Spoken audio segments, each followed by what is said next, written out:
welcome back to Enlighten Up. You're listening to episode 19, Dream Interpretations and Hidden Messages with Jim Dierickx. We are so excited to have Jim back with us, and if you haven't had a chance already, we highly recommend you go back and listen to episode 7 with Jim as he tells us his very colorful life story that takes twists and turns unlike any movie you have ever watched. I am not joking. It is worth a good listen. So if you want, go back and listen to that episode first, because it'll give you a really good idea as to who Jim is and why he's able to do the dream interpretation that he's going to do on this very show. But before we get into that, we want to let you know that Jim Dierickx charging systems and clean transportation for the electrical vehicle market is taking off, and he's had some incredible progress. So we're going to leave some links to that in the show notes below if you want to take a look at that. And we are cheering him on because, as you know, his main goal is to stop human trafficking, and with the funds from this business, he is going to be able to fund his invention to stop human trafficking. So we are standing behind you, Jim, and we applaud you and cheer you on. So now into the episode, Dream Interpretation, Hidden Messages. Yes, Jim's going to tell us what's going on. You've all sent in some of your dreams, and we've chosen 2 dreams to be read on the air and interpreted by Jim. So let's get into the episode and find out what Jim had to say about that. Hey there, everyone. Welcome back to Enlighten Up. You're listening to episode 19, and I am one of your co-hosts, Nicole Frolic, and I am here in the flesh with Michael Ronayne, who's visiting us in Denver right now. Michael, how you doing? I'm doing great. Yeah, you are. And I'm also here with Lisa Watson. Lisa, how are you? I'm doing well, thank you. And we have our very special and friendly guest, Jim Dierickx, visiting us back again. He's going to be discussing dreams. We're going to do a little dream analysis and see what he has to say, as some of you have sent in your dreams to us, and we're excited to share them and see what Jim has to say. Jim, how are you doing today? Oh, I'm doing okay, Nicole. And hopefully I'm up for the challenge today. We know you are. We know you are. Thanks so much for joining us again. We loved having you on last time, and we had really positive response to that show. So thanks for being back. Appreciate it. No, I really like being on here with you guys. You guys are really good for me, too, to sort of test stuff out and share stuff with y'all like last time and not be considered crazy. I like that. Yeah, Lisa, yeah, you're on the right show for that. Yeah, Lisa and I know how you feel.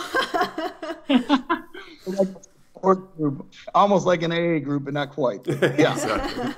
So, Jim, before we get into everything, last time we left off with you, which for anyone who's listening to the show and is new and hasn't listened in, you can go back and listen to episode number 7 with Jim, and he gives us his life story on how he got to where he is, all of the incredible things that have happened to him. But last time you left off that you were working on a electric vehicle solution to enhance battery performance, I guess, taking away the charging hassles. How's that all going?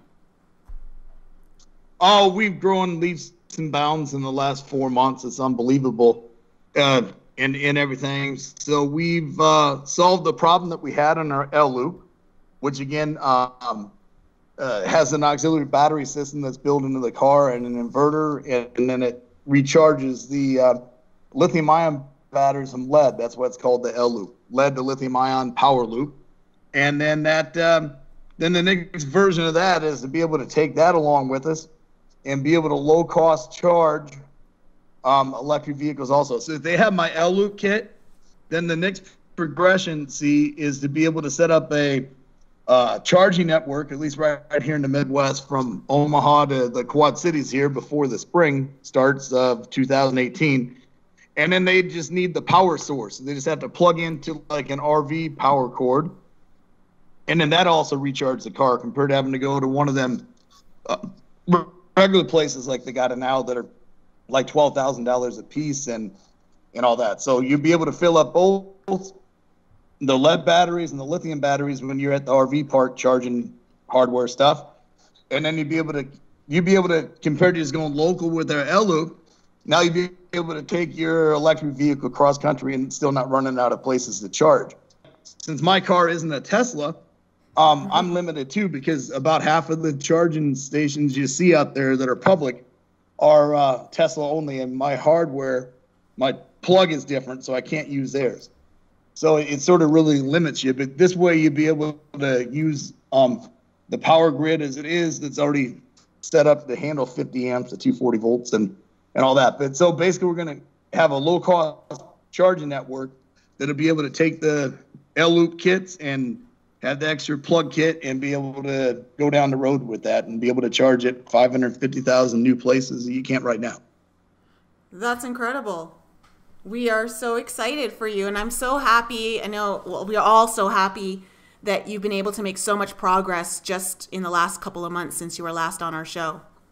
Yes, and then we're also in August, I think, when was on your show, like the first week of August, wasn't I? Yeah. We recorded this the first or second or third or something, right? I think so, yeah.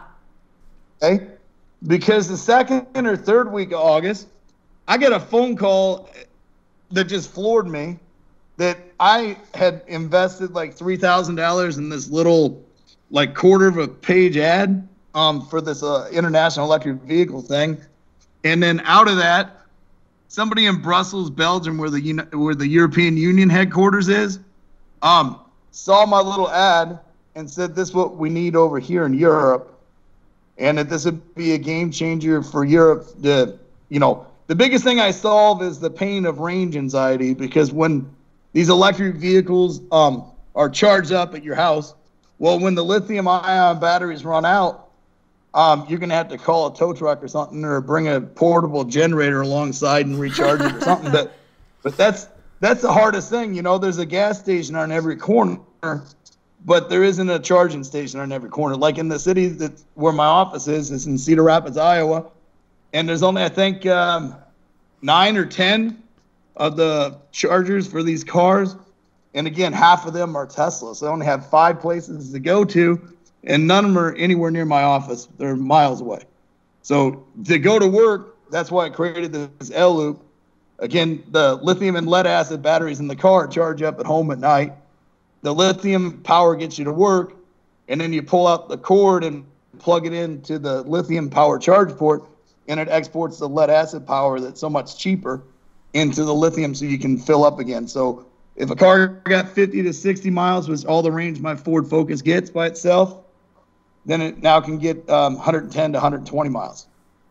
And that alleviates a lot of trying to find a charging place, because even if you had to go 20 or 30 miles, if you was out at the other end, you could find a place to charge up. Yeah. Or now you can plug in the RV park plug-in. And then we're going to sell credit card reader charger things that'll go up everywhere along the interstate, and then people can pull in and pay for their electricity and get going down the road. And it'd also be used for RVs as well, because it'd still be cheaper if I charge like $10 for 5 hours or something than it would be for them to run their generator and burn the gasoline they would to keep comfortable, because this will solve that problem too, and it'll electrify the whole interstate system this way. Well, this just all sounds so exciting, and we're just so excited we know you. Yeah, well, I appreciate you guys supporting all this too, and and don't think it's been an easy 2 or 3 months on either. But going back to that thing in Europe, this magazine goes out, or this research journal goes out to like 200,000 people, and they chose our little company in Iowa to be the inspiration for this episode of their journal. So they put "Inspired by Me Too" on the front cover. Oh, I love it. That's so cool. Yeah, congratulations. Yeah. I mean, who would have did that, right? And then they gave me a 4-page article inside as well, and that's going to print, I think, next week, and so we should know from that by November. But think of that, right? I literally, the night before that I got this call, I prayed over my invention. I said, God, what's the holdup? I want to get onto this human trafficking sensor to stop that. And I said, but I know I got to get through this first. So can you promote this product and make it work? And then out of the blue, the next day I get this call from this guy in the European Union that's in the intersection of it too. I mean, their company is, and they know everything that's going on there. And then they put me on the front cover of their thing. That's so cool. So I knew that I was supposed to be doing what I'm doing, and as long as I don't quit, there's not a force in this earth that can stop what's going to happen. Yeah, you know, your stories are endless, and I'm starting to just accept them as normal, you know, like it's just normal that these little miracles happen for you all the time. So we're really excited for you, and we're going to keep up with the progress, and we'll leave a link for everyone, the article that's coming out next week that's going to be published in the magazine, the 4-page spread. So if anyone wants to take a look at Jim's work and what he's doing to make this world a better place, we'll leave that in the show notes below. But let's get into the dreams part. So, you know, dreams, Jim, you know, there's some people who just think dreams are dreams and they don't mean anything. And then there are people who believe that there's messages behind our dreams. And then there's people who also believe that our dreams are actually very real. It's just another dimension that our consciousness is living out, just outside of our physical body. What are your thoughts on all of that? I think that maybe not every single dream is prolific or important, but I believe it still comes from the other world. And because your mind, actually, if you look at this, Nicole, right, and everybody is, it's got two hemispheres. Have you ever noticed that, right? Your right and left brain we was talking about, right? Because that's the convergence zone between the physical world and the spiritual world. That's why it is that way. It's sort of like a go-between between both. And so your mind is actually part spirit and part physical at the same time. It's a brain, but it's also activated through the spirit as well, because the spirit can control the mind, which then can control the body, and in certain sense. But that's why I think we're two hemispheres. Again, the one on the right side is the intuitive part, the creative part, and the one on the other side is the real world rational part, right? And so that's where I think the gateway is between the spirit world and the physical world is through your mind, actually. Yeah, because it can be controlled by both. Yeah, and our pineal gland sits right in the center of the two hemispheres. Oh, I never knew that. Okay. Yeah, and our pineal gland is kind of our gateway into the spiritual realm. That's where we get our visions through the DMT release and all of that. Right. So Michael's been taking a supplement for enhanced dreams. Why don't you tell people about it? Well, if you want to look, what's the podcast that we did, the pineal gland? Oh, that's with Heather Sartain, episode 10. Yeah, so Jim, if you want to check that out, it was actually quite interesting. And so ever since that podcast, I said really wanted to try to figure out a way to basically detox your pineal gland, because most of us, it becomes very calcified by around age 17. So I've been taking this skate liver oil, which is a fish, to help, supposedly help detox and decalcify the pineal gland. And ever since then, my goodness, the dreams have been vivid and very interesting, almost to the point where I'm looking forward to going to sleep, like I'm looking forward to watching a new TV show that I'm looking forward to. Hey, you know what? That must be also getting the diet plus the supplement at the same time. Maybe, I agree. Because I've always been, even before the supplement or the oil, I've always had crazy dreams, cool dreams that have twists, or dreams that make me literally laugh because I didn't get, I mean, I didn't know what the joke was at the end, or the ending of the joke, and then it came through. It's and I wake up and I'm like, how the heck does my brain trick my brain? You know, keep things from me until the end. It is a TV show. So I'm always been fascinated by that, which when you said that you interpret dreams, I'm like, that really is something that's very interesting. So I'm super happy that you're on today, for sure. Yeah, it's just like Joseph in the Old Testament, right? He was a businessman and marketplace guy and government. But what his gift was also being able to interpret dreams. Just like with what I'm doing now, you guys. I don't know what I'm doing, but I know it. I can't put it any different way than that. It's like It's like almost when I want to learn something, it's like infinite intelligence. I just know. I don't know how I know, but I know, and it's right.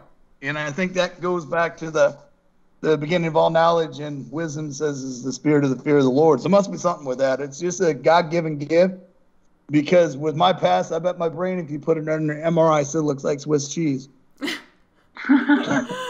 Lisa, what are your thoughts on the whole dream analysis and dreams being real versus not? Well, I have vivid dreams, and like Michael is now, I love going to sleep just to dream. And sometimes I'm really able to remember them, and other times it's a little bit harder. The past couple of days have been really good for me, which is nice. And I've been better about recording them when I wake up, and I just grab my phone and I do a voice recording of it, which is funny because I've been listening to it like the next afternoon and I don't remember saying it. So I'm really glad I've been doing that. But that sounds like a good idea. I might start doing that myself. Yeah, and then I also decided just to keep one dream journal, because sometimes I type them out on my notes on my phone, or I write them in my journal, and they're kind of spread all over. And I thought, I think I'll just record them and then transfer them to a journal. It'll make it easy to go back. And, I think that there's patterns I've noticed in my life, that there's patterns in my dreams when I'm going through certain things, like the same types of dreams, whether it is that, I can't see, or I'm flying, or I'm falling, or I'm in water, and I've always I have a dream interpretation app on my phone, and I've used that for the last 10 years or so. I'm always looking up dream symbols, and I find them to be really fascinating. So I have a dream I had the other night I'd like to tell you when we get to that. So. Sure. And like I said, I'll try my best, but sometimes I can't, on command, sometimes I just draw a blank. It's just an interpretation. I think everybody understands that. We talk about discernment, and we want everyone to use their discernment, exactly, when interpreting their dreams. Like, if it means something to you, take it, and if it doesn't, then don't. Yeah.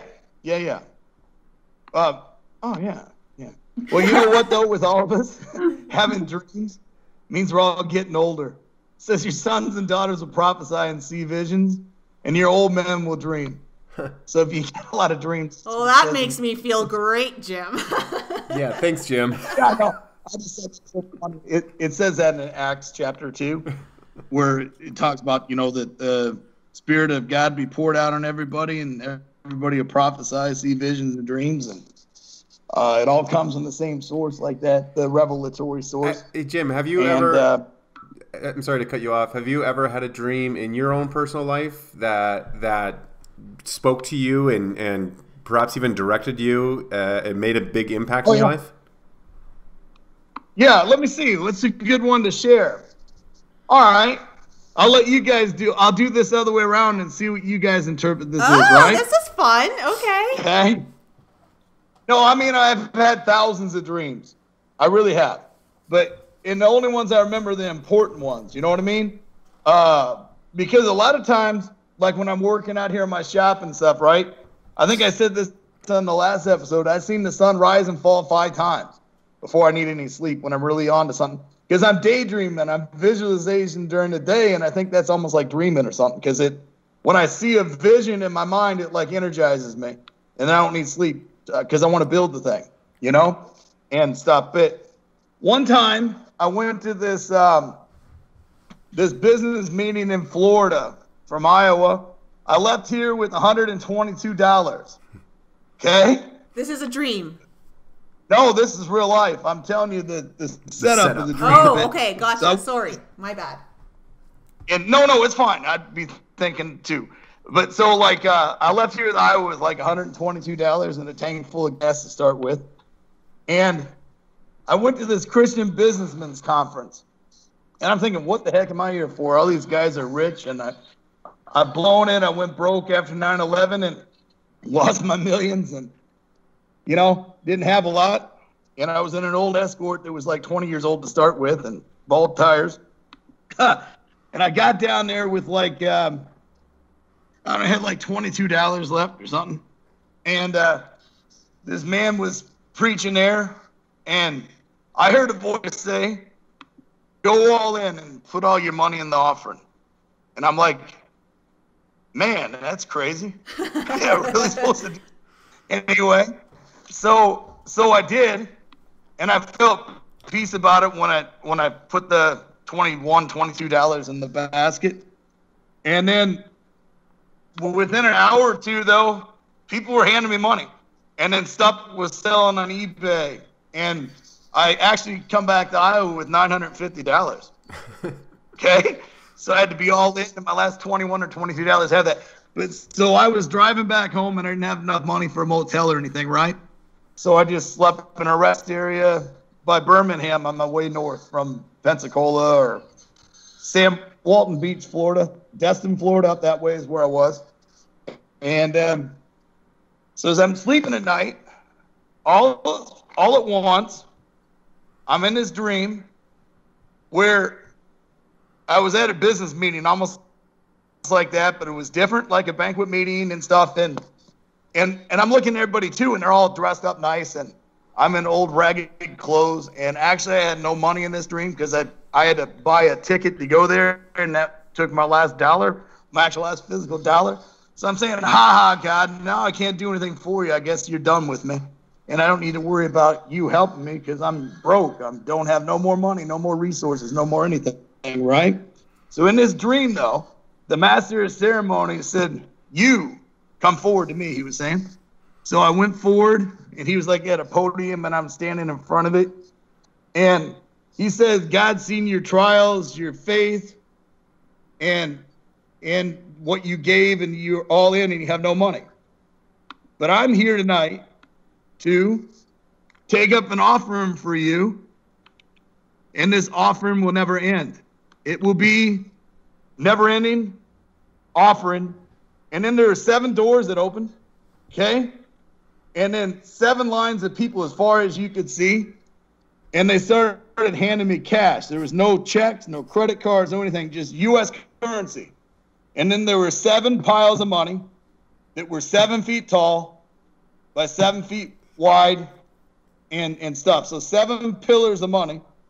And when they counted it the first time, there was $1,750,000 in cash. And then they cleared that out, and it filled up again faster, and then faster, and then faster. And then so like the money wouldn't end. The people were coming from every direction. And then I started crying actually in this dream because it was so profound because I was in such a dry spot. And I couldn't believe it. But the thing that was different about this is every other money source I've had, there always been conditions, covenants. You can only use this for this if you got a loan from a bank, or covenants with the loans, or if I had somebody buy stock, it was still a covenant because that had to go for what I said it was going for. But this money I could use forever I wanted. Okay? And then I'm just awestruck with all this. So I was prophesied to in a dream, and that's sort of rare.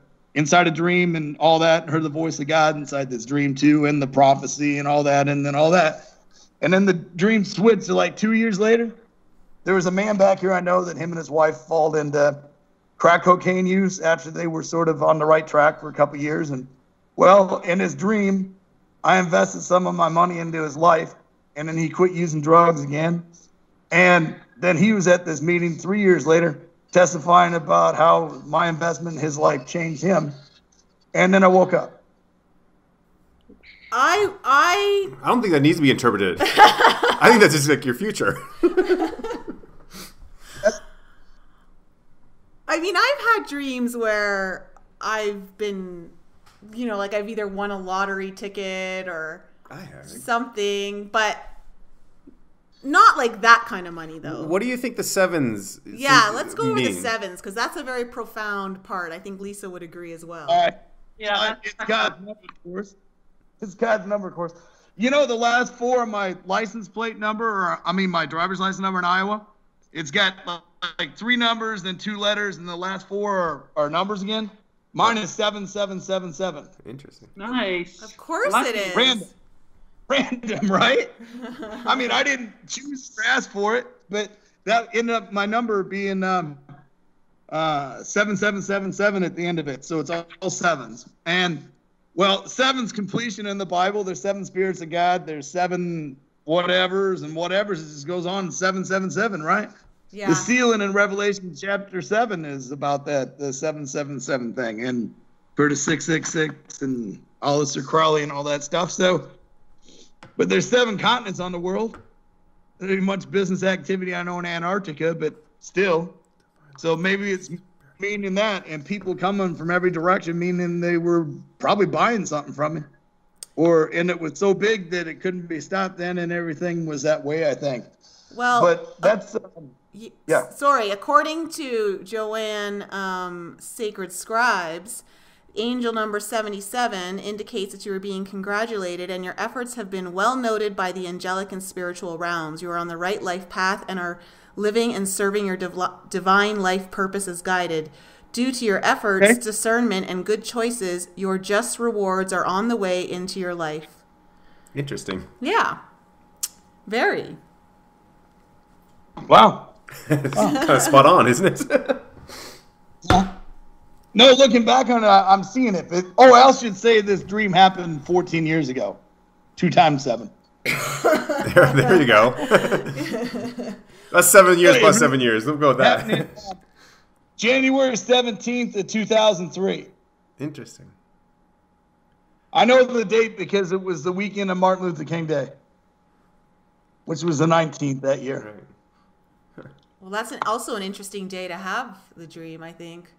I have a dream. Yeah. I never thought of that. Yeah, neither did I. Yeah.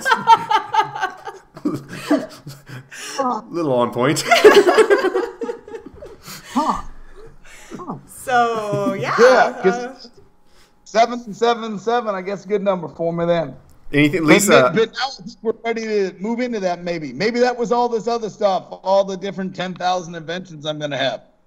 Maybe, or maybe it's 7 car companies that'll be buying into your future. Yeah, that could be.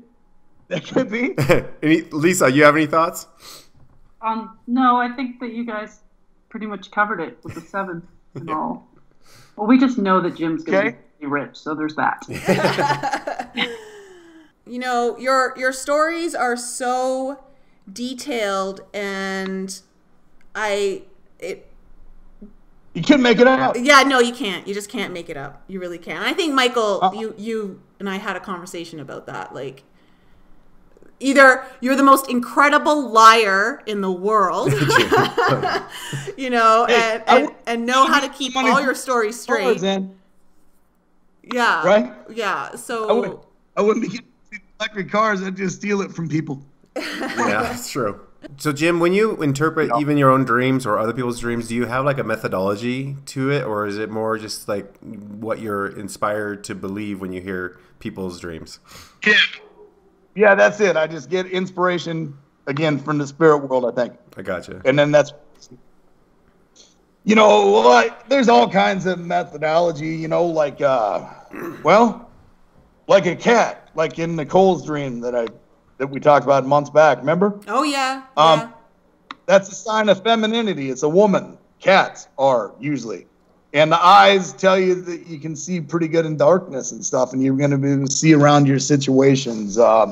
For anyone who's listening in, sometimes there are dreams that really just, they're like your subconscious kind of playing out maybe something that just happened the day before or recently in your life, and you know that it was influenced maybe by a TV show you watched before bed or something like that. But then there's dreams that are very vivid, and you feel like you're actually living them out. And I feel like there are messages that our higher self is trying to communicate to us so that we are better informed in our waking world. Lisa, what are your thoughts on that? Well, there's I aren't there like 5 dreams? Like lucid dreams are, I think, what you're talking about. Like when you're lucid dreaming, that's more, like you said, like you're really playing something out.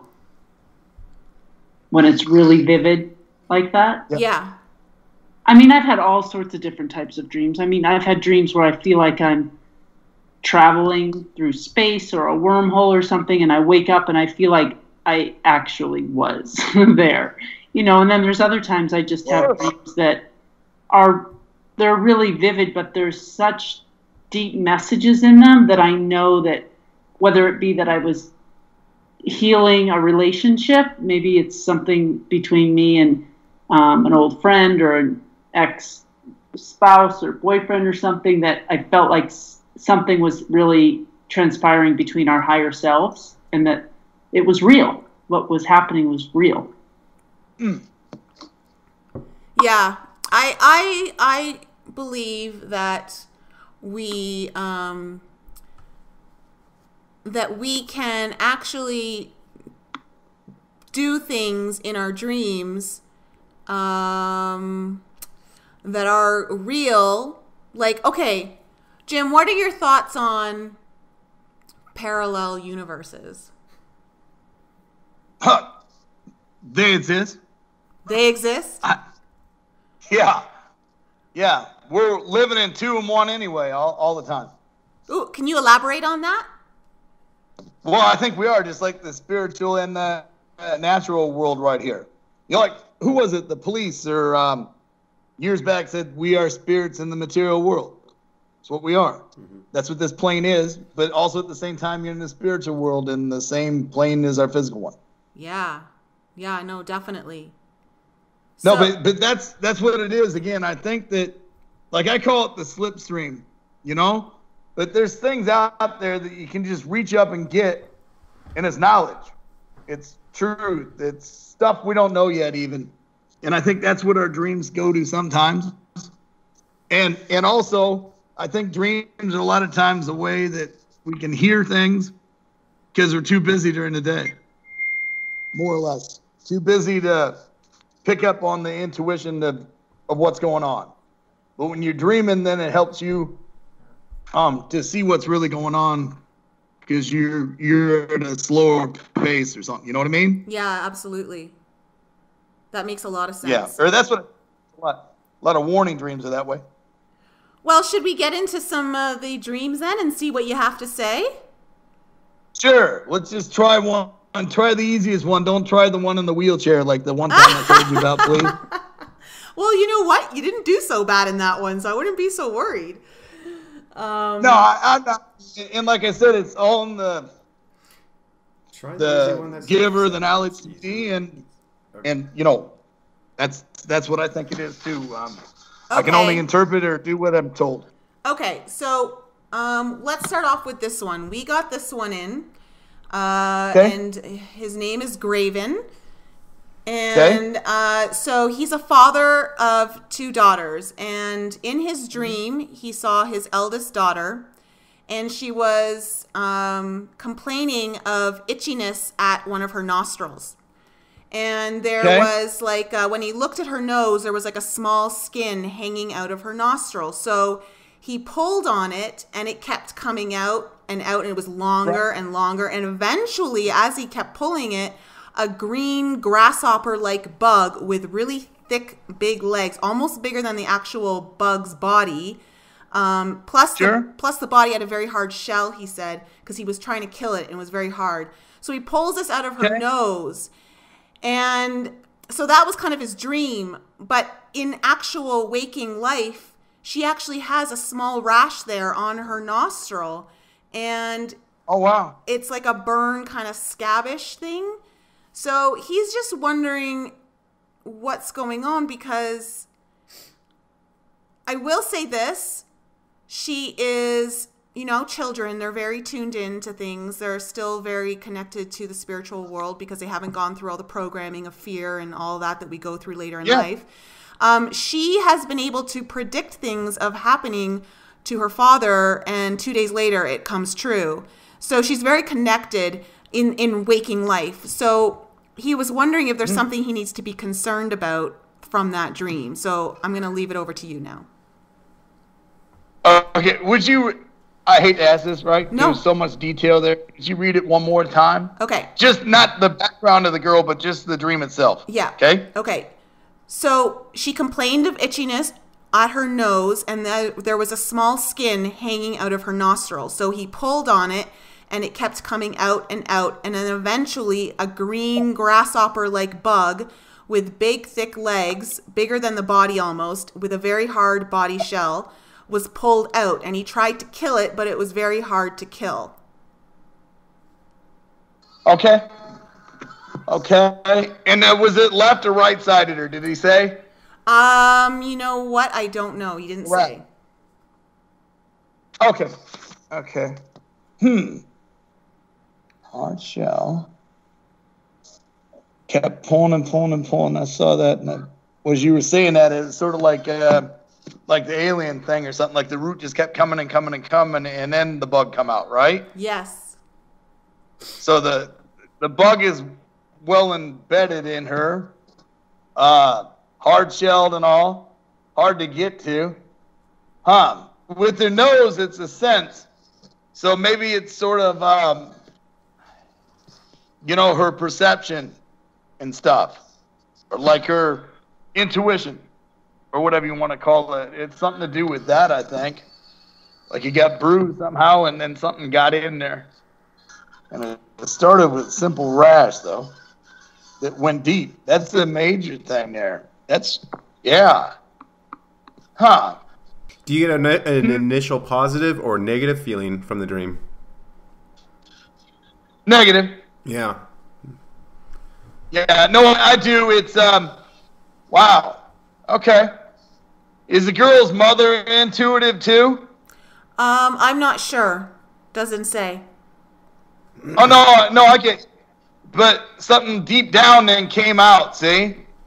And it wasn't good, but it needed to be removed for her to really be able to have her own intuition and stuff, I'm thinking, see? Because it started off as a rash on one of her senses, but it went way deep like that. So it's been around for a long time. And there's a root of something there that, I don't know. I don't know what it is, actually. But I don't get a good feeling about it. I don't get oh my God, I got to do something right now about it, though, neither. See? That's, yeah. You know what? Yeah, you know what it made me think of is, you remember the movie The Matrix? Have you ever seen that with Keanu Reeves? Yeah, and how they would implant things into like their stomach, and when they went to go pull it out, and they had to suction cup it out, like a bug, like literally pulling the bug out. It was a computer type device to track him. I don't know. It just reminded me of that movie. Well, you know, as you're talking there, one thing I'm getting maybe is, like she said, it scares him because 2 or 3 days later something will happen with what she says, right? Yeah. That's got to be removed because it's like she's only seeing the negative side of stuff intuition-wise. You know. And when that comes out, she's going to come into herself and see the world for both sides compared to just the bad side of it. Yeah, because you know what happened is that she, 2 days, this is 2 days before something happened, she looked at her dad and she told him that something was wrong with his face, that something was going to happen to his face and that he was going to be hurt. And he said, no, he goes, Daddy's fine, don't worry. And 2 days later, he got Bell's palsy on one side of his face. Oh. Okay. Yeah.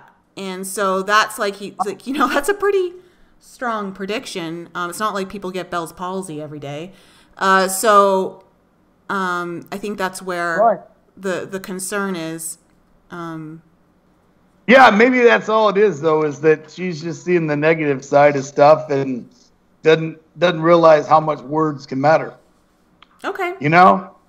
But that's what I'm maybe getting for it. But once that thing gets pulled out of her, then maybe she'll just see the good stuff and stuff. You know what I mean? Because the hard shell, it means something is like, I get the hard shell and the grasshopper is something like that. You know, in the grasshopper in the Bible, it means like decay, like taken away from you, you know? Like when the locusts and grasshoppers would ruin the wheat fields, right? Right. So I think it's an evil spirit that's sent there to cause problems. That's what he feels. That's what I think his first It is. intuitive hit was. That grasshopper being so hard to pull out is like a spirit of infirmity that showed up in their life. Yeah. Interesting. Okay, very interesting. I think that's pretty good. But it's going to take a lot, though, again, because of the pulling out and pulling out and pulling out to see where the root of that came in. Yeah. You know, because I believe that there are spirits of infirmity. Well, like that lady in the wheelchair, you know, she was able to get up and unbind herself, but that had a legal way in. See, that's why it's so hard shelled and so deep there, because it has some legal doorway to be there, and it's almost like hidden from people of what it is because of the hard shell portion. But when they find out what that is, then maybe he'll be free of his stuff too. Okay. All right. But that's all I'm getting for that. The more I'm sitting here thinking of it is, you know, that it wasn't sent by God, though. No, it didn't feel right. No. Okay, Lisa, you had a dream, right, that you wanted to share? Yeah, I have one. Okay. Okay. So this was just the other night. I dreamt that there was these bad people that were trying to control everyone, and they spread it was like a net, but it was like made out of hard wire, like over this village. So we were kind of like in a tent, and they were killing women and babies, and it was kind of like a concentration camp. Okay. And one of the leaders told me that I could be free if I gave him some information about the girls that were trying to break out. So I started watching these women to get more information about them, and I saw them going into this bathroom, and they were all changing into red clothing. And they were putting on these red tops. And then they went to the entrance of the tent and talked to the lady that was kind of by the door and said, you know, now that they had red on, they were supposed to be let go, which didn't work. She didn't go for that. So then there were some other girls. I was watching them, and they were going back into this bathroom, and as if they had just been in some contest, and they were talking about the scores that they just got, like, oh yeah, I got a 3.2 and I got a 5. And I was just sitting there observing them, and then I followed them into the bathroom, and 3 of the girls were talking about, you know, trying to escape or whatever, and they had this device that they hid in the bathroom. And when they left, I grabbed the device, and I went out to talk to the guy in charge, and to tell him what I had found. And there was like, you know, a crowd of people. It was a tent with lots of people under it. And I didn't want to tell him in front. I wanted it to be hush hush. And so he started talking loudly to me about it. And I was like, people can hear us. And he said, well, let's just talk about Alex and Tony, who are I have 2 sons. And he said, let's talk about them for a minute. Remember when they were at my house? And he's like, do you know where they are now? As if they were hiding, and he was trying to get information because they weren't in this camp. And I told him, I don't want to talk about my kids. I'm not talking about my kids. I have I said, I have the information that you want. It was a girl. She had red hair. And I had this device that I had taken from the bathroom hidden in my pocket, the one that the girls had hidden. And I was worried he was going to see it, so I just wanted to kind of hurry up.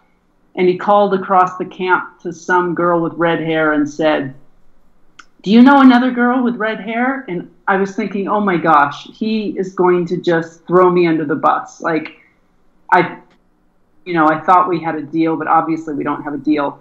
And he's just announcing to the whole camp basically that I'm ratting out these girls. And then I felt the device kind of slip in my pants. Like I thought he was going to see it. And I just knew I was in trouble. And his eyes went right to my leg, to the device, and then I woke up. But I didn't get to see the end of the dream. Maybe he killed me. I'm not sure. Wow, that's the dream, isn't it? Now, what color red? Maroon, scarlet, or fire engine? Or orange? I would say more scarlet. Okay. So the girls went in the bathroom. They come out in scarlet clothes, thinking they're going to be released, right? Right. But the lady knew they weren't scarlet, really, and there was something else, right? Yeah, she wasn't going to let them out. Yeah. And then, again, what was the device look like that you could escape it all? What did you do if you press that or whatever? What would happen then? It was just like a square, like sort of box. It didn't really mean anything to me. Like maybe a small, like green metal box. Like. Okay. And then, but if you would have pushed that, you would have been free? That's what I thought, that they were using that. That was their ticket to freedom. They had hidden it. And so I was going to, I'm not sure. I didn't really give a lot of thought to that in my dream. Yeah. So you were then, wow. But the guy wanted to know about your two sons. Yeah, he wanted to know where my kids were. It was because everybody was in this camp, but they weren't there. Town, then, or where you lived, everybody that you knew was in that camp. Then, like the whole town, just everyone was captured. And what the man look like? I don't know. I don't really remember ever seeing him. Like, it's not vivid at all. Okay, so like when he was talking to you and you wanted to be hush hush, you don't remember what he looked like? Just a man? Yeah. Okay. Yeah. I don't know. You know what? I think this dream is about human trafficking. Actually, the scarlet, prostitution, like the Scarlet Letter in the Pilgrim days. Okay, yeah. But you would none of it, and you really didn't want to get them in trouble, and you really didn't want to, know that they knew that you knew. But that's what I think the bathroom represents too, changing into that outfit, that kind of thing, and that they thought that they did what they were supposed to that way, like the other people that were doing it, that they'd be let out as well. I think it's really a subconscious stand against human trafficking. They wanted the next generation. That's why they wanted your kids. That's interesting. That you wouldn't give up, And if you would have been on their side, you wouldn't have been in the cage. Because you had to make like a conscious choice. And that's what I think it deals with. It deals sexually. Like, again, human trafficking is what I'm getting out of the thing. But since you were opposed to it, like it wanted to keep you caged up. So you couldn't fight against it, right? But that's why I think it wanted to know where your sons were so they could get them against you too or something, or something like that. See, the next generation. Interesting. That's what I think maybe it could be. That's the first impression I got when they were in the tent and the girls tried to change into scarlet to try to leave like the other ones that could. And yeah, that's what I really think it means, something like that. Cool. Well, thank you. Do you think, how's that resonate with you? Do you think maybe it might be about that, or do you think it's something else? Or well, I'm not really sure. I'm not sure why I would be thinking about human trafficking other than knowing you and what it is that you're working on. It's about like the next generation. Like, because these girls were younger than you, right? Or were they your age and our age as well? No, they were younger. Right. Making a choice on sex. Doing stuff like that. What they were going to cave in and do that. Maybe that's what it represents too. And that's probably wanting to know where your sons were so they could trap them as well. Yeah, I mean, definitely one of my goals in this life is to help children, and I can't imagine any better way than what you talk about. Yeah. So. But the Scarlet thing does it for me because, I just keep thinking of that film with Demi Moore and the Pilgrim era. And the Scarlet Letter. That's all. That's what made me think of that right away, that it was something to do with, in the Pilgrim era, that was like the worst thing a woman could be, I suppose. So it must be something like that. And was it the metal How thick was that, you think? The metal what? Around the tent, so around you, was that like It was like fence wire? you know how like the television show MASH, like how they have those tents that but it's like it's like netting that you kind of throw something. It was like that, but I felt like it was made out of metal. It was really like you couldn't have cut it, but it was open. It wasn't. You could see through it. The lady in the dream that wouldn't let the Scarlet Women leave, was she at the entrance of the tent like then? Yes, she was at the entrance. Yeah. Yeah. No, but that's what I sort of get with that. It does something to do with the next generation and freedom and how they try to keep you inside their own thing. Yeah. And prevented you from really leaving. So you couldn't prevent them from doing what they were doing. It's almost like a choice, see? That's what I get with this thing. If you would have made the choice of siding with them, then you would be let go. But since you're not siding with them, they're using everything in their power to try to stop you too. Well, that I think makes a little bit of sense considering what Lisa and I have been talking about lately. Oh.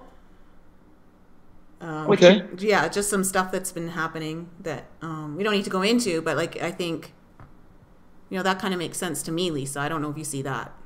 Yeah, it does. It makes sense to me. Okay, Jim, we've got another one. This dream is from Sabrina, and this is what her email says. A friend of mine had a dream about me. He was going to an event like a concert. There were girls wearing short skirts, cowboy boots, and had drinks in their hand. He then sees me. Okay.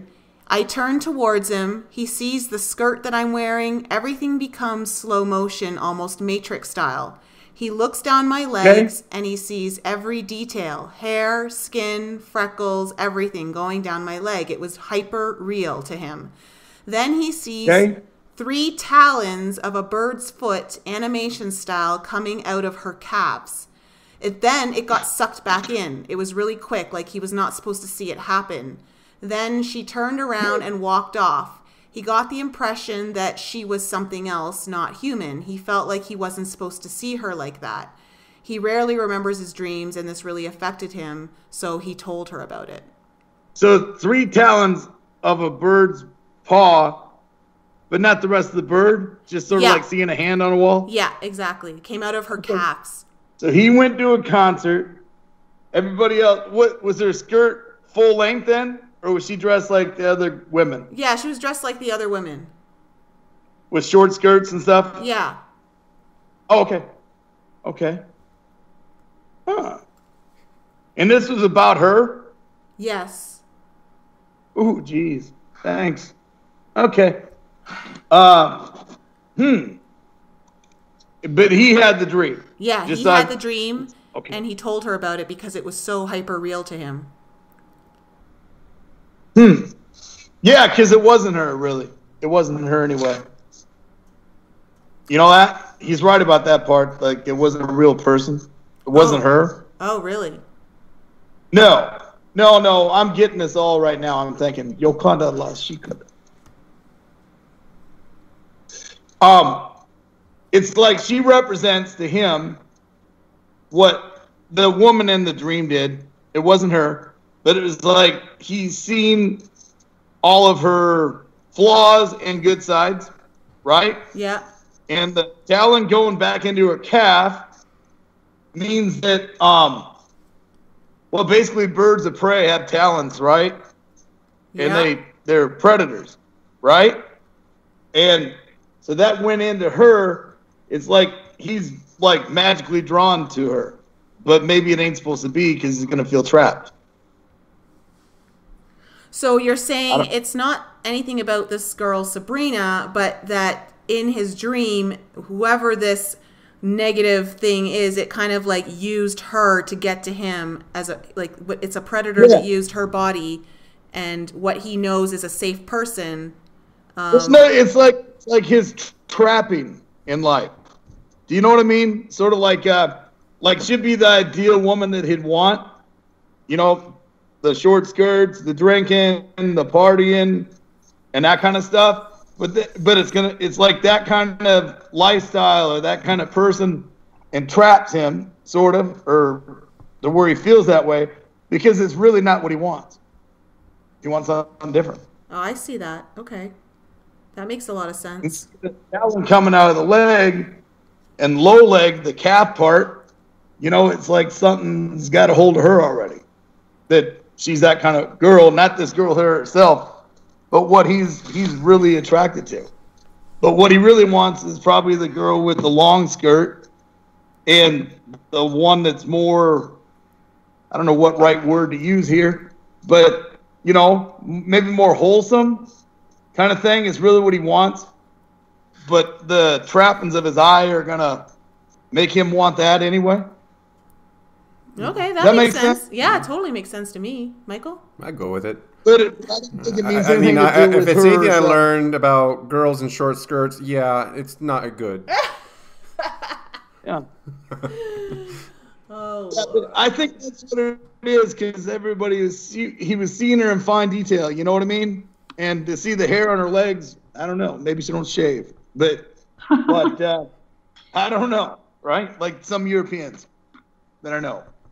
Or maybe just like the peach fuzz. You know how like some girls have like that peach fuzz kind of thing. Maybe that's what he meant.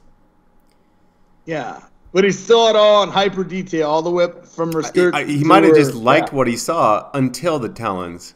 And then that's what shocked him back into reality of, oh, wait, this is not. Yeah, it's like she was going to, whoever this girl was wanted to trap him. Yeah. And he got the fear that it's not what he wants. Tell him. Yeah, it makes me think not of a free bird. You know what I mean? Right. It's not a songbird. Yeah. Yeah, like he was worried about being married too, probably. Yeah. Stuff like that. Okay. All right. It's on to that. Could have used that dream a long time ago. Alan. All right, that sounds pretty good. So Michael has a dream for you, and none of us have heard it yet, so... This one is, well, first of all, I dream a lot of times about apocalyptical times, and I die a lot in my dreams over my life. That's always fun. Yeah, I die. It's your cliche. I die and wake up in a cold sweat, and so this was one of those dreams where it started off with myself as a soldier in a very post-apocalyptical world where, you know, buildings were all demolished and we were like in a more of a dry desert-y area, and we were rolling around. And when I say we, I'm just other soldiers that I didn't really have any kind of connection to in my mind, but we were rolling around in tanks, and we stopped at this busted up building, and then. And forgive me, my dreams are, you know, hit or miss when it comes to the details. So somehow I got out of the tank and was in a secret bunker that was below all the busted up building. And in this secret bunker was just shelving with boxes of files, and it had this weird, like, futuristic lights that I've never seen before in my entire life. And have no idea how my mind would concept what it was. But I just remember looking at these lights going, this is not from this world in my mind. And so I'm looking around, and I notice there's a drain on the bottom of the floor. Like a drain, like for just water. And I open up the drain, and I pull out this long chain that at the end had this rabbit's foot that was covered in kind of soot or mud, and it was kind of hard to pull out. So I finally yanked it out of the drain, and then I'm like looking at this rabbit's foot, thinking, what is this? What's this for? All of a sudden, I realized I let in a very toxic gas that was closing my throat, and I was having a hard time being able to breathe. And I realized then I'm going to die for sure, and that I killed everybody else that was in the room with me because I pulled this rabbit's foot out. And the very last thing I saw before I woke up, before I died or whatever, I woke up, I looked down at my hands and my arm, and I saw my skin burning away, like you would like when you light a book of matches, it just burns away. And below my skin was this emerald green, like just dark emerald green color. And then I died or woke up. Huh. Wow. That's an intense dream. It was one of those dreams, and I woke up, and it was the morning time when I woke up, like around 5:30 in the morning, and I made sure that I just recited that dream in my mind because I knew we were going to do the show, and this was shortly after Nikki told me we were doing the show, and so I'm like, this would be an interesting dream just to see. Now, I get a lot of dreams, like Nikki was saying earlier, I get a lot of dreams where, I think it's just from the day before, random thoughts, and, a person that I saw on Facebook that I haven't seen for a while all of a sudden is in my dream the following night, those things. But this one just felt different to me. And it's 4:44, or it was, by the way. Just saying. 444. I don't know why I get the feeling when how big around was the chain you were pulling? It was probably something a long enough chain. Like, okay, so it was the type of chain that you like around wise. Like it was like it was a type of chain that you would pull to your ceiling fan. It's that type of chain, and so it was. Oh, that's small. Yeah. Okay. So but it was long enough to maybe I could wear it around my neck. But I never, ever think of rabbit's feet or rabbit's foot. I know what they are in our childhood, like lucky rabbit's foot, but obviously this one doesn't seem that lucky. Oh, no, it's like your luck ran out, man. Oh, yeah, there we go. And it was true. I died. No, but the emerald part's good for you. Do tell. All right. Like in your life, for instance, right? You've been wandering around in the desert. I don't even know how old you are, but I'm hearing for about 18 to 20 years, just running around in the desert. Like in a wasteland, like you're saying, right? Like, not sure what you're going to do. Not sure of all this. That room was filled with files. It was the files of your life and every other person here, because that was a spiritual dimension that you went into. And this one I'm getting. See, maybe it's for you. I don't know. But so, like, you were in a place where, again, the lights were so different than here, you didn't even know how they were working. Right. But they were. Correct? Right. Okay. And what color were they? White light, or was it like... it was white. It was like white light, but it was like a diffused white light where it was in front of the file boxes, but somehow behind the boxes were lit too from this light. I don't know. Yeah. Okay. But then files represent your life and other people's lives, and like them things was watching you. Okay? That's why it was below the wasteland. Okay? And the lucky part was the lucky that you're going to get more things, actually. It looked like a death, and it was a death to your body. Okay? Meaning that flesh got burned off, and what was underneath it was emerald green. And it talks about that being in heaven. Emerald green's my favorite color, by the way. Okay? And remember the things with the lightning I talked about, the bolts of lightning were emerald green? Yeah. That means below the surface, when all the stuff of the world gets burned out of you, that then you're going to walk into the stuff you're supposed to be walking in, I think. Okay? That's my interpretation of it, that like that you're going to just like die to self and die to flesh and stuff. Not literally, okay? Right. But eventually. No, you're not going to die. No way. But the things that have been, I don't know, things that have been holding on to you that you can't grasp and can't walk through quite right are going to, like, that's going to burn off of you. And then the true stuff, the true meaning behind stuff is going to just start, you just know it. Very like cool. I know stuff. You just know. I feel good about that. That's good. Very cool. Yeah. Well, that one was easy. We should have started off with me. Not better. Yeah. But that's really what I get of it, because am I right on that, Assertive? Has your life sort of been that way to where oh, yeah. It's like like a wasteland or like a desert experience. You're not quite sure what to do here or here or here. Oh yeah. And yeah. Okay. I like it. I like that. That makes sense to me, knowing what Michael's been going through, and just that makes total sense.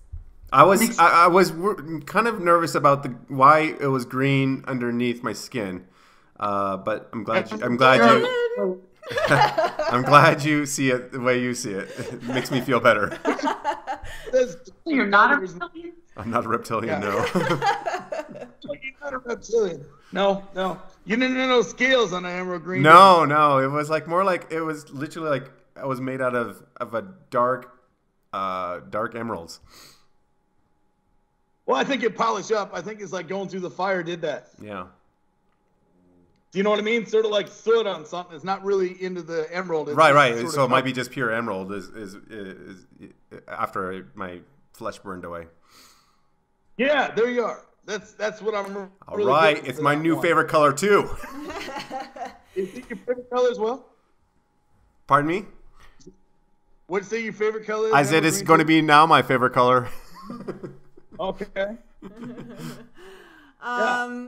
So Jim, this is actually, at least I don't know if you remember you telling me this, but I was wondering this just came to me, if you might be able to interpret this dream that Lisa had about me.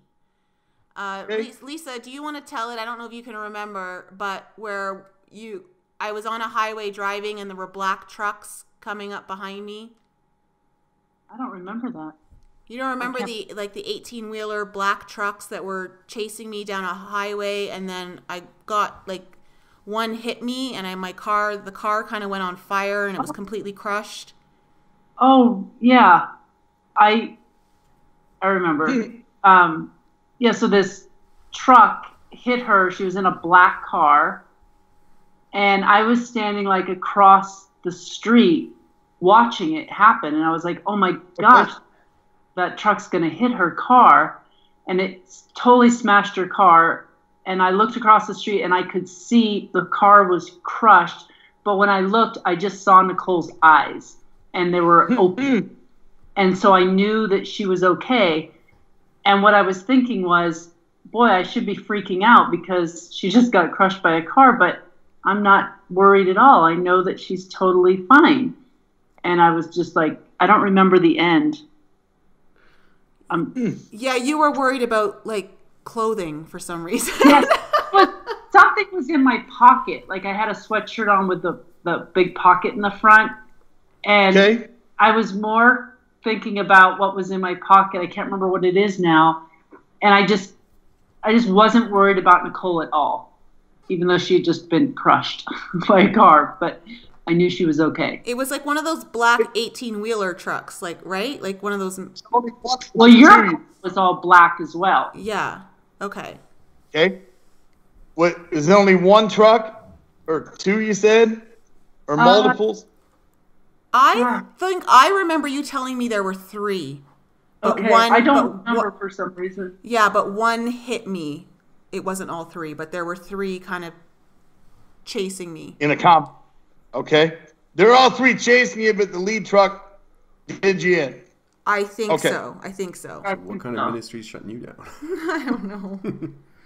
And it was black as well? All the trucks are black and your car was black? Mm-hmm. Dark energies. The way I interpreted that dream. Yeah. Okay. The dark energies weren't going to get her. You're on a 2-lane road? Yeah, 2-lane road. Okay. And do you remember what direction you were heading? North, south, east, or west? I don't know. Well, it was horizontal to me. Yeah, no, I get you, but you know what I mean? Okay. I don't know. Okay. And it was in town then? Or you just alongside the road? It wasn't a busy part of town. Okay. More of a rural road, and I was standing on the opposite side, watching. Do you know what the speed limit was? No. Okay, no big deal. Yeah.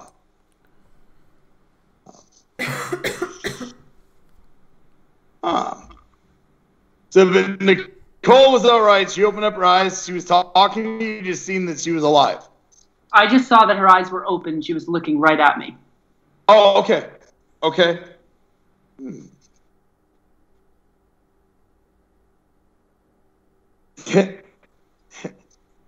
Yeah, an 18-wheeler is a big vehicle, right?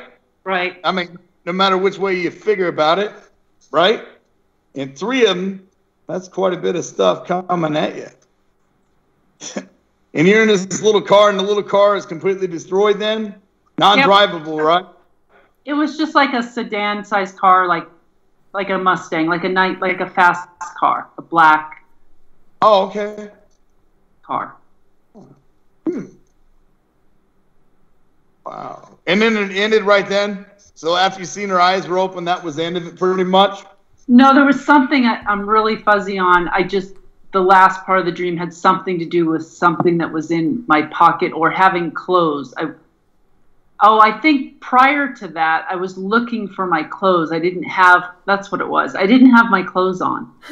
I was looking, and I was looking. The accident, huh? After the accident happened and I was walking across the street, I put my hands in my pocket, and that's when I realized, oh, I have my clothes on. Oh, okay.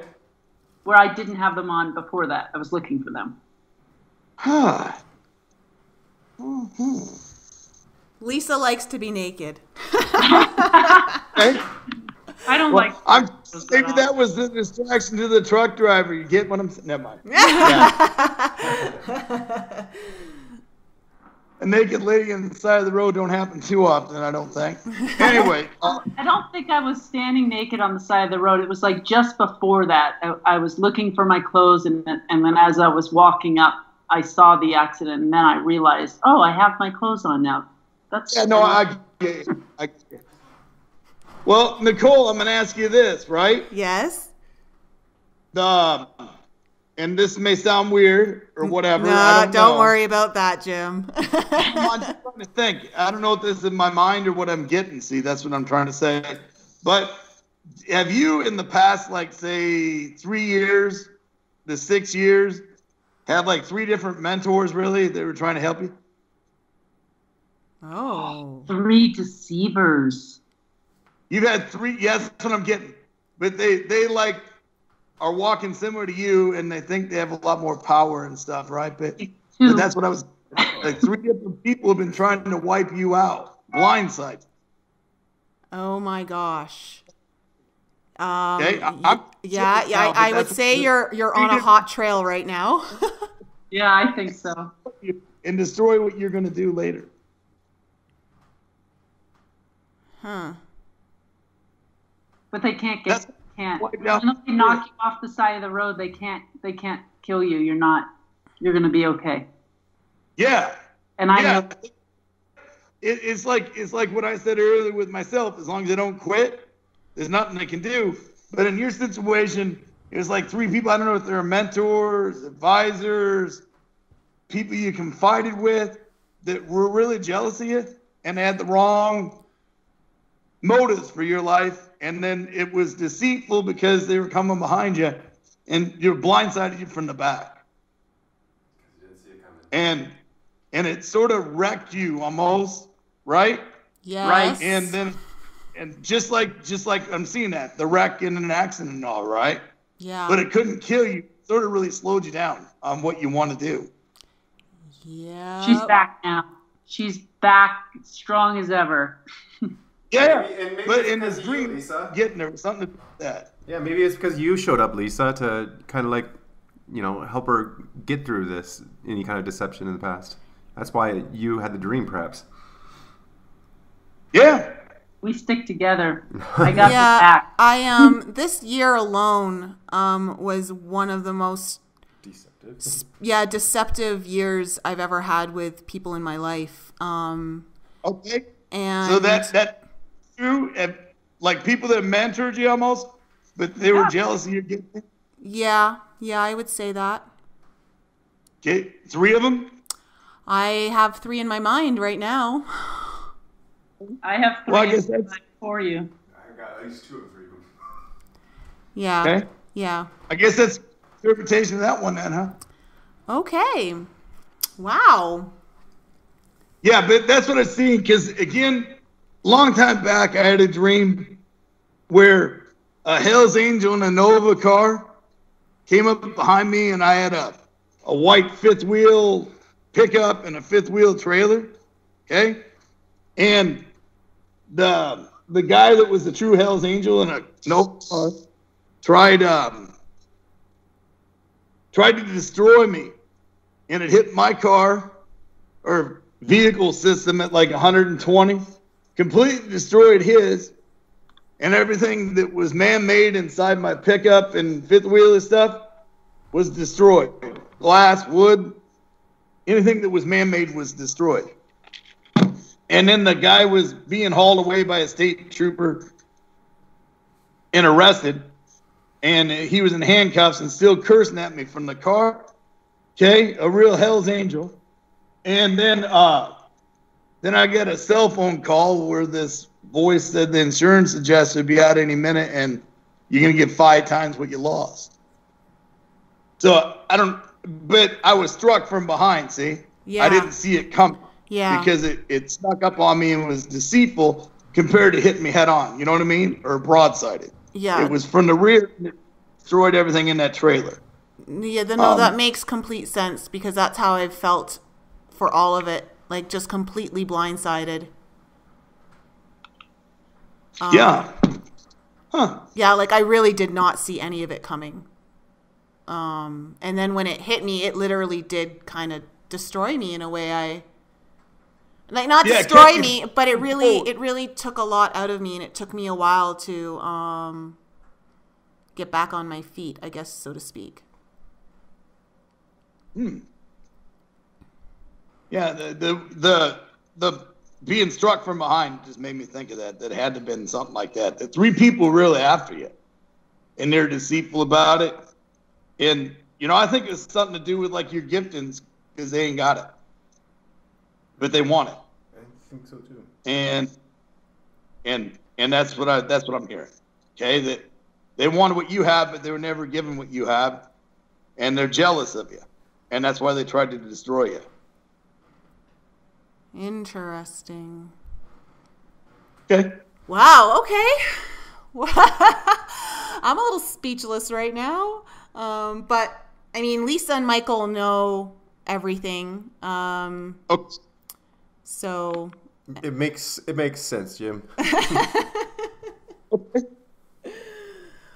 Okay, so that was fun. Yeah, that was so much fun. Well, that was like really interesting, Jim. Thank you so much for doing that for us. Is there something like advice that you can give people if they want to, like just some guidelines or suggestions if they are having dreams, like kind of things to look out for that will help them interpret their dreams? Probably to be able to know the difference, I suppose, from having too much pizza or sugar or something and having a weird dream like that. And that would happen too, again, because of chemical imbalance in the brain and all that kind of stuff. Or what is just like a regular dream kind of thing, I guess, versus a directional dream. And I don't know if this is the truth neither, but I'm going to ask this, are most of your guys' dreams in actual color? Are they black and white? Oh, mine are always in color. Mine is the color. How about you, Lisa? Color, always color. Michael? Color. Okay. Are Have yours- you had a panographic dream to where like you're looking at a film screen? Oh. Your friend that had a TV thing. Oh, yeah, Lisa had something. My sister was telling me that she's been having these dreams where, well, she wakes up and she said it's like there's a TV screen in front of her, but her eyes open, and she's been seeing things on these TV screens for a while, and she's had a man standing at the end of her bed, and she doesn't have any idea what's going on. Okay. I tried to get her to call in, but she's been busy today. I had a dream that was in cartoon at one time in my life. Like literally animation. She cartoons sometimes too. Yeah. Cartoon. How old were you Older or younger? No, older. Like this was maybe in the last 3 or 4 years. I can't remember for the life of me what it was about, but I remember waking up going, "Wow, I've never had a dream where I was a cartoon, or it was like watching a cartoon." Yeah. Huh. Maybe that dream that'd be just not a real one or not a directive. I don't know. Yeah, one. I don't know Maybe if it was directive or it was just my brain keeping me entertained while I sleep. Well, because that's what you dream anyway, they say, because it's like on a computer, you got to defrag it every once in a while. Right. And that's what happens when we go into REM sleep. It recalibrates your neurons. Right.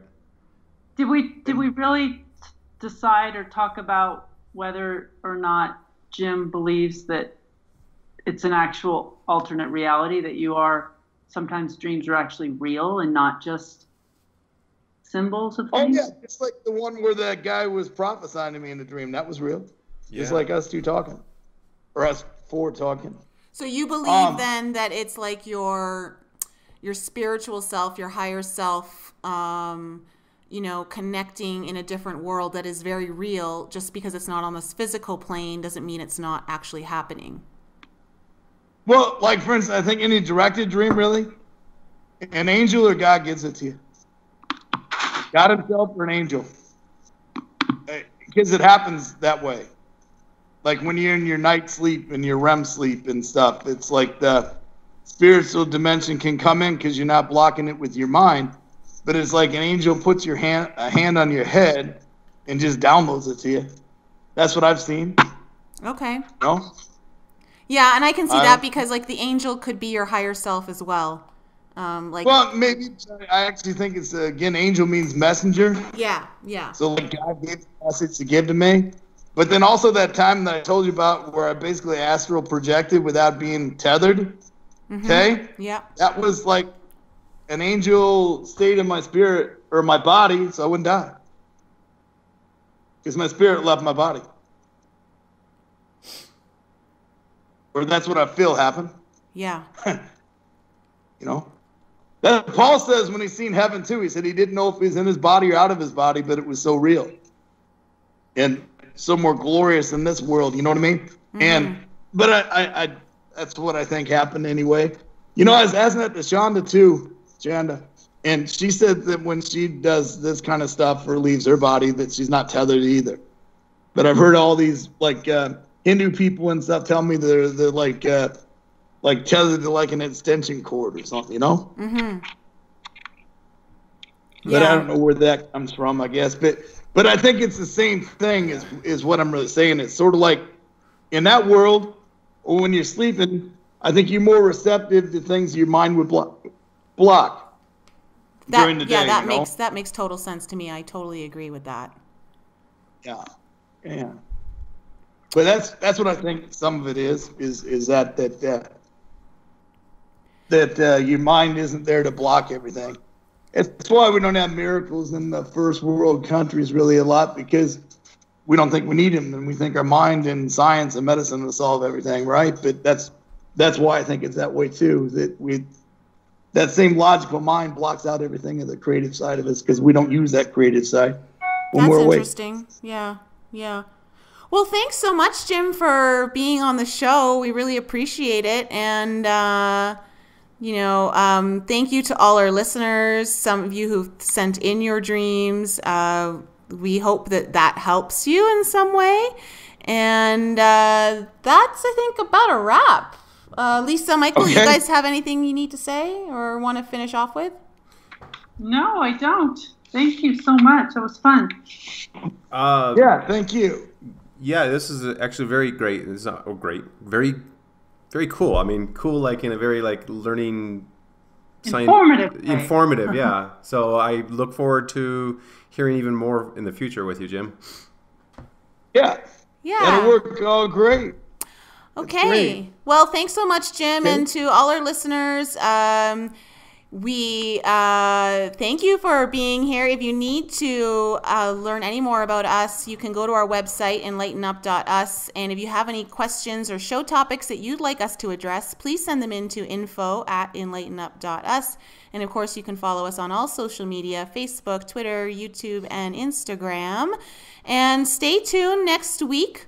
We have a special guest, Maureen St. Germain, author of Awakening to 5D, joining us. So we're finally going to get our Ascension podcast in, and it's going to be really informative. Maureen's really great at breaking down the different dimensions and what it all means into a very relatable and simplistic concept, so it's easy to grasp. So we're really looking forward to having her on. But thanks so much, Jim. We love having you on. We wish you all the success with everything. You are such a light here on this planet, and I'm confident that you are going to be saving hundreds of thousands, if not millions of children. And, you know, Michael and I believe that the whole human trafficking problem is probably the greatest problem in the world. I believe that all problems root from this problem. So we thank you so much for your efforts and your passion to see this through. So we encourage you and support you 100%. Thanks, Jim. Okay. All right, Jim. Thanks, everybody. Bye. Had a good time. Bye. It was a good exercise for me. Right. Okay. Yep. Talk to y'all later. Yep. Bye. Bye-bye.